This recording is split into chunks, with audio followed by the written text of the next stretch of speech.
যে দেখবে না সে মিস করবে। কিন্তু আমার তো দেখেই মনে হচ্ছে এখন জলে ঝাঁপিয়ে পড়ি, চান করি।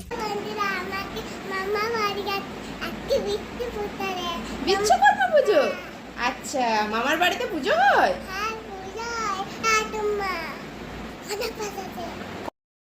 তারপর আর কি বেরিয়ে পড়লাম আমরা। আর এই যে হসপিটাল বেরোনোর সময় সমস্ত অ্যাম্বুলেন্স দেখছি পুজো হয়েছে, বেশ সুন্দর লাগছিল, প্রত্যেকটা গাড়ির মালা পরে আছে। তা আর রাস্তায় যেতে যেতে গল্প করছিলাম যে আমরা তিনজনেই ফার্স্ট টাইম মানে মৌলাডাঙ্গা যাচ্ছি, মানে আমার বাড়ি। এটা হচ্ছে আমাদের গ্রামের রাস্তায় পৌঁছে গেছি, ঢুকেও পড়েছি। আর এখানে একটা মঠ করা আছে, আর এই মূর্তিটা করা আছে এটা আমার দাদু। এপারে হচ্ছে গ্রামের রাস্তায় পৌঁছে গেছি। গ্রামের রাস্তা দেখা মানে একটা পুরোনো স্মৃতি ফিরে আসা। এই বাড়িতে পৌঁছে গেছি, এখানে দোলনা বলছে এসেছে ব্যাস। আর তারপর এই যে রুমে ঢুকছি, এই রুমেই হচ্ছে সমস্ত গজল শুরু হয়েছে। এটা হচ্ছে আমার একটা দিদি, এটাও আমার একটা দিদি, আর এই যে দোলনাও আমার একটা দিদি, এটা একটা বোন, এটা একটা বুঞ্জি, এটা আমাদের বড় দিদি, বড় পিসমণির বড় মেয়ে, এটা আমার বুঞ্জি। এখানে ঠাকুমা আছে, তার জন্য সবাই এই রুমেই বসেছে। আর এটা হচ্ছে আমার রুম, মানে আমরা ছোট থেকে এই রুমটাতেই বড় হয়েছি, আমাদের রুম ছিল। আর এটা আমার জেঠিমার রুম। এই হচ্ছে আমার একটা ভাইকে আমি ধুতি পরিয়ে দিচ্ছি, আমাকে বলছে একটু ধুতিটা পরিয়ে দিবি। এ কিন্তু আমার থেকে খুব একটা ছোটো নয়, জাস্ট 9 মাসের ছোটো।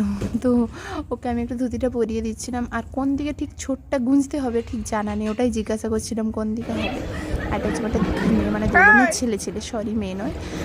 ও ক্যামেরা হচ্ছে ঠিক আছে বলো। এসব করতে করতে দিনগুলো বেশ কেটে গেল। আর এখানে সমস্ত খাওয়া দাওয়া শুরু, আর সমস্ত খাবার এখানে রাখা আছে। আমাদের প্রত্যেকটা কাজঘর আমাদের এই উঠোনের মধ্যেই হয়, জায়গাটা অনেকটাই বড়। আর এখানে একাদশী যারা করেছে তাদের খাবার দাবারের ব্যবস্থা ছিল। এটা হচ্ছে আমার মেজো জেঠিমার রুম। এখানে একটা গল্পর আসর বসে গিয়েছিল। সবশেষে আমরা খেতে বসলাম, না সবশেষ নয়, বাবা, জেঠু, কাকু, জেঠিমা, কাকিমাদের খাওয়া তখনও বাকি ছিল, কারণ ওরা পুজোর পর খেয়েছে। এই খাওয়া দাওয়া কমপ্লিট হতে হতে এখানে দুই বোনের মধ্যে খেলা করছিল। এটা হচ্ছে একটা দাদার মেয়ে, মানে আমার ভাইজি। তারপর আর কি পুজোতে চলে এসেছিলাম। এটা হচ্ছে চেচিস, পুরনো চেচিস, মানে ফার্স্ট যে বাসটা আমাদের ছিল সেই বাসের চেচিস। তাই প্রতি বছর পুজোর সময় এই চেচিসে কালার হয়, এবং এই চেচিসটা আমাদের বাড়ির সামনেই থাকে। ফার্স্ট এই চেচিসের পুজো হয়, তারপরে বাসের পুজো হয়। প্রচুর বৃষ্টির জন্য রাস্তাটা পুরো কাদা হয়েছে। আর এখানে হচ্ছে আমার একটা বোন আর আমার একটা বুনছি, এখানে বলছে খুব ভালো লাগছে। তারপরে বাসের পুজো শুরু হয়েছে। বাসের পুজো কমপ্লিট হতে অনেকটাই সময় লাগে, কারণ অনেকগুলো বাস তো, প্রত্যেকটা বাস পুজো হয়। আর ঢাকের তালে তালে সবাই নাচাও শুরু করে দিয়েছিল। তারপর ফটকা ফাটানো শুরু হয়েছিল। এবারে এই বাসের পুজো চলতে চলতে আমরা ঠিক করলাম চলো আমরা একটু গল্প করে নিই, একটু আড্ডা দিয়ে নিই।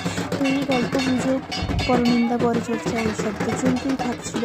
তার মধ্যেও আমরা মনে করলাম চলো আমাদের ছোটোবেলার একখানা স্মৃতি আরেকটা তুলে ধরি। তো আমরা ছোটো থেকে এতদিন পর্যন্ত, এখনও পর্যন্ত আমরা বাচ্চাদের মধ্যে সবাই মিলে ক্যানেলে যাই। আমরা কিছুজন মিলে চলে গিয়েছিলাম ক্যানেলে। আর ক্যানেলের রাস্তাটা পুরো ঝোপ হয়ে গেছে। আমরা সবাই মিলে ক্যানেলে গেছিলাম, সবাই নয় বাস কিছুজন। তো ছোটো পিসুমণির মেয়ে, মানে আমাদের ছোটো বোন বলছে মা নেমো না, পিসুমণিকেও দেখে বলছে ভয় পাচ্ছে। কিন্তু আমাদের তো একটা যথারীতি অভ্যাস আছে, অনেক দিন হয়তো যায়নি কিন্তু ভুলে তো আর যায়নি। তা আমরা জুতো পরে নামতে ভয় পাচ্ছিলো বলে ওরা জুতো খুলে দিয়েছিল, কিন্তু আমি জুতো পরেই নেমেছিলাম, যা হবে দেখা যাবে চলো।